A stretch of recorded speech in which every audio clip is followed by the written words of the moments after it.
Magandang araw po sa ating lahat. Gusto ko pong i-share sa inyo kung paano po natin i-enable ang ating monetization sa ating live streaming kung bagong monetize po pa po tayo at hindi pa natin alam kung paano natin i-on ang ating ads before tayo mag-start na mag-live stream, kasi meron pa pong mga hindi pa nila alam kung paano ang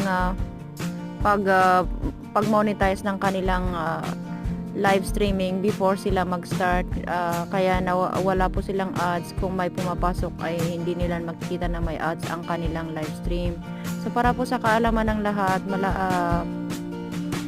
meron din kasi, hindi ko alam sa ibang device, pero merong automatic na nalalagyan na ng ads ang kanilang live streaming before sila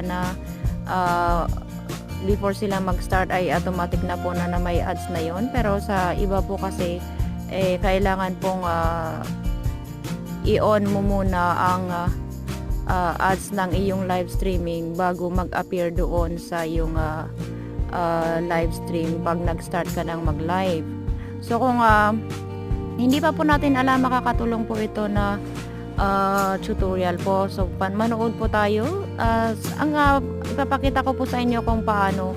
Kung sakali gusto ninyo na mag-start ng inyong live streaming, ang gamit po ninyo na mag-live stream ay ang inyong YouTube Live app. I-on po ninyo yung YouTube Live app. Click po ninyo yung live. Ilagay na ninyo yung title dito. Pagkatapos po ng title ay nilagyan na ninyo yung kung halimbawa po, lagay kong title ay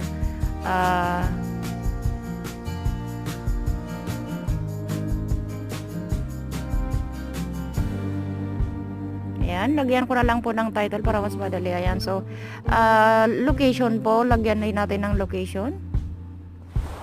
Ayan, kasi ayan. So wag po natin kalimutan na ilagay pag nag-start tayo na mag-live stream, ilagay natin na yung mag-select na tayo kung it's not kung ito ay made for kids, kasi yun po ang pinaka-importante din na naka-set up na ang tungkol doon sa COPPA, kasi yung may bagong policy ang YouTube kasi na kailangan naka-set up na ang ating mga videos na made for kids or not made for kids. Ayan. So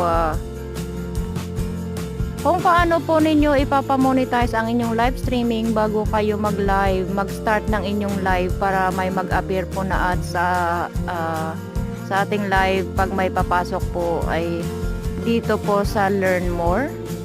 Click ninyo yung More options.